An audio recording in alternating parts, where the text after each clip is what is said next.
যুদ্ধ করছি আপনার ফুসলাম থানা।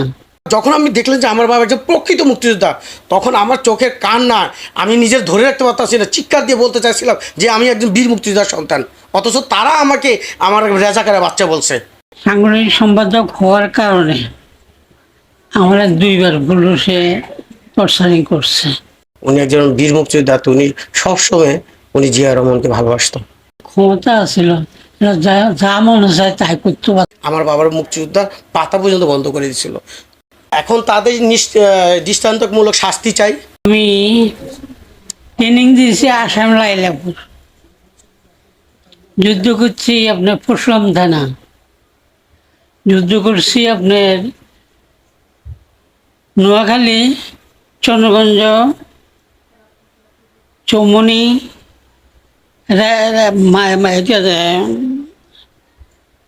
রায়পুর, লক্ষ্মীপুর, এগুলাতে অংশগ্রহণ করছে।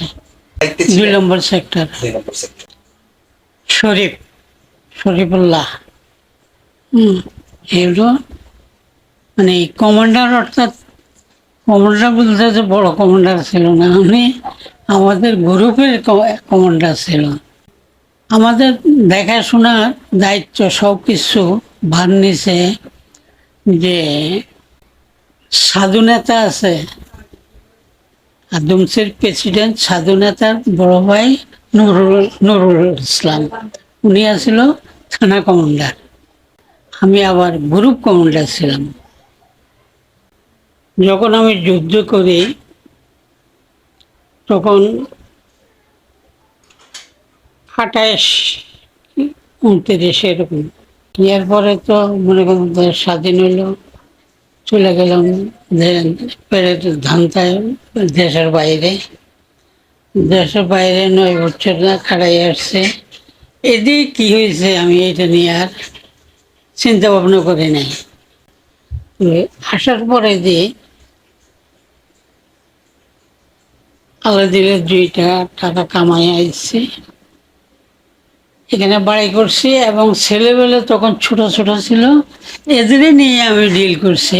মর্যাদা কেমন পেয়েছেন আপনি একজন মুক্তিযোদ্ধা হিসেবে? তো এমন কিছু পাই নাই, আর এমন কিছু চিন্তাও করে নাই। প্রথম কথা হলো যে এমন কিছু চিন্তা করি নাই যে আমি এইটা নিয়ে ডিল করে আমি খাইতে হবে। আমি দেশ স্বাধীনের পরে আমি দেশের বাইরে চলে গেছি নিজের কর্ম করার জন্য। কর্ম নিয়ে আমি ইরাকে গেছি। এলাকায় যখন আমি একটু হরানি করছি, একটু বেশি কি কারণে আমি দেশের বাইরে থেকে এসে যখন বাড়িটা করলাম, বাড়িটা করার পরে দিয়ে কিছু ছেলেবেলে, বড়রা না, এই ছেলেবেলে একটু হরানি করছে কিছু পয়সা পাওয়ার জন্য। মুক্তিযুদ্ধের সংসদে আমার ডাইকা, হ্যাঁ, সাংগঠনিক সম্পাদক বানাইছে আপনাকে। তো আমি এতে করে একমত ছিলাম না। তারপরে মত হওয়ার কারণ কি, যে আমার যে কমান্ডার সে আমার খুব ক্লোজ ছিল, তো এগুলো না বাড়তে থাক। কতদিন ছিলাম, তবে কোনো ধান্দাবাজিতে, কোনো চাঁদাবাজিতে ছিলাম না। আচ্ছা, আওয়ামী লীগের সময় কি পুলিশ আপনাকে মিথ্যা মামলা, হয়রানি এগুলো করছে? হয়রানি করছে, করছে 2বার হয়রানি করছে, কিন্তু কারা এগুলো হয়রানি করলো? কারা? আওয়ামী লীগের, আমি বিএনপি করি, এটা স্বাভাবিক জ্ঞানে বোঝেন না। আমি সাংগঠনিক সম্পাদক হওয়ার কারণে আমরা 2বার পুলিশে টর্চারিং করছে। আমি চাইছিলাম নিজে ছোট হইতে নেই, হেদের ক্ষমতা আছিল, যা মনে চায় তাই করতে পারত। এটা তো আপনারাও দেখছেন, কিছু বোঝা ছিল, আপনারাও দেখছেন যে এরা ক্ষমতা আসার পরে না মানুষ করেনি। একজন মুক্তিযোদ্ধা কি আর একজন এখানে ভদ্র ফ্যামিলির লোক ওইটা এদের কাছে মানছিল না। এরা খালি শুধু পয়সা কামাইবার তালে আছে। কারা এটা? আওয়ামী লীগ সরকার। জি, ওই সরকারও সুযোগ দিছে, সরকারের সাহর দেওয়ার জন্য, আর এরাও সুযোগ পেয়ে গেছে। হুম, তো এতটুকু আমি গ্যারেন্টি দিয়ে বলতে পারি, আমি বিএমপি করি। তো আমি যখন আসার পরে আমরা সবাই মিলা, বন্ধু বান্ধব সবাই মিলা আমাকে সাংগঠনিক সম্পাদক বানাইছে। বানানোর পরে না, আমি তার এখানে মিটিংয়ের মধ্যে একটা কথাই কইছি, ভাই আমার তোমরা সাংগঠনিক সম্পাদক বানাইছো, ঠিক আছে, তবে আমার কাছে 10 টাকা চাইবেও না, আর আমি 10 টাকা কোনোখান থেকে এনে আমার দিবও না। এখানে আজকে সাক্ষাৎ দেওয়ার উদ্দেশ্য যে আমার বাবা একজন মুক্তিযোদ্ধা। আমাদের মনে অন্তরে অনেক দুঃখ যে একজন মুক্তিযোদ্ধা হিসাবে সে অনেক নির্যাতিত হয়েছে, অনেক অধিকার থেকে বঞ্চিত হয়েছে। দীর্ঘ গত নির্বাচনের সময় বাবার নামে মামলা হয়েছিল যে বাবা একজন 3 নং ওয়ার্ডের সাংগঠনিক সম্পাদক মুক্তিযোদ্ধা। উনি সাংগঠনিক সম্পাদকের সাথে জড়িত ছিল, সকল কিছুর সাথে জড়িত ছিল। উনি একজন বীর মুক্তিযোদ্ধা। তো উনি সবসময় জিয়া রহমানকে ভালোবাসতেন, কারণ ওনাদের আন্ডার উনি যুদ্ধ করেছে মনে প্রাণে। সে তাকে একজন যোদ্ধা, শুনি একজন যোদ্ধা, তিনি একজন সহযোদ্ধা হিসাবে ভালোবাসতো। আজও পর্যন্ত ওনার আজকে 80-90 বছর হয়ে গেছে, এখনো বীর মুক্তিযোদ্ধা জিয়া রহমানকে উনি লালন পালন করে মনে ভিতরে। উনি এখন পর্যন্ত যখন নির্বাচন হয়, উনি না, বর্তমানে ফেসিস আমলে তো রাতের নির্বাচন হতো, তারপর দিনের বেলা আমার বাবাকে আমার ঘরে রাখতে পারতাম না। উনি ঠিকই ভোট অফিসে, ভোট কেন্দ্রে যেত, যে সরাসরি সিল দিত ধানের শীষে। এই ভোটটা দেওয়ার কারণে আমার বাবাকে অনেক রকমের নির্যাতিত হতে হচ্ছে, আমাকে অনেক রকমের নিপীড়িত হয়েছে, অনেক রকমের অত্যাচার হইতে হয়েছে। এমনকি বলছে আমার বাবাকে রেজাকের বাচ্চা বলছে, আমি রেজাকের বাচ্চা, আমার বাবা নাকি রেজাকার। এমনও কথা আমার শুনতে হয়েছে। আমার বাবার মুক্তিযোদ্ধা ভাতা পর্যন্ত বন্ধ করে দিয়েছিল। যখন মুক্তিযোদ্ধা ভাতা বন্ধ করতে, তখন জানতে চাইলাম কেন বন্ধ। তখন আপনার গত ফেসিস আলম মহলে যে সঠিক মুক্তিযোদ্ধা একটা তালিকা করছিল, ভুয়া মুক্তিযোদ্ধা একটা তালিকা করছে, অথচ তারা প্রকৃত মুক্তিযোদ্ধা থেকে দাবিয়ে রেখে নকল মুক্তিযোদ্ধাকে সামনে প্রকাশ করতে চাইছিল যে প্রকৃত। কারণ যারা বর্তমানে বিএনপির মাইন্ডেডে যারা মুক্তিযোদ্ধা ছিল প্রকৃত তাদেরকে সরাইয়ে দিয়ে যে ভুয়া মুক্তিযোদ্ধার তালিকা সামনে আনছিল। বাবার নামে মামলা হয়েছে 2টা। যখন মন্নান আঙ্কেলকে থানায় নিয়ে গেছিল তখন বাবার নামে মামলা হয়েছিল। বাবার নামে মামলা হতে পুলিশ আসছিল 2বার। তখন বাবা অসুস্থ, বাবা একটা কথা বারবার বলে, ভুলে যায়। এখন এই অবস্থাতে যদি আমার বাবা থানাতে নিয়ে যায়, ওনাকে একটু টর্চারিং করে, আমার বাবা সুস্থ থাকবে। আমি একজন তার সন্তান, বীর মুক্তিযোদ্ধার সন্তান হিসেবে এই জিনিসটা আমি সহ্য করি। এই জন্য যত রকমের ত্যাগ দেওয়া দরকার আমি সকল রকমের ত্যাগ দিয়েছি, যত ধরনের আপোষ করা দরকার তত রকম। কারণ আমি একটাই জিনিস জানতাম, আমার বাবা থানায় যাবে না। আমার বাবা একমাত্র মুক্তিযোদ্ধার 3 নং ওয়ার্ডের সাংগঠনিক সম্পাদক। আমার বাসার বোর্ডের সামনে লিপিত লেখা আছে বলে সাথে সাথে ওনার সাথে 2টা মামলা মন্নান আঙ্কেলকে নিয়ে গেছে, ওনাকে নেওয়ার একটা পাইচারা চলছিল। পরে আমার এক বন্ধু আমাকে বললো যে বন্ধু, তোমার এই বাবার নামে তো মামলা হয়েছিল আঙ্কেলে, এখন আঙ্কেলকে নেওয়ার জন্য তো পুলিশ আসতেছে।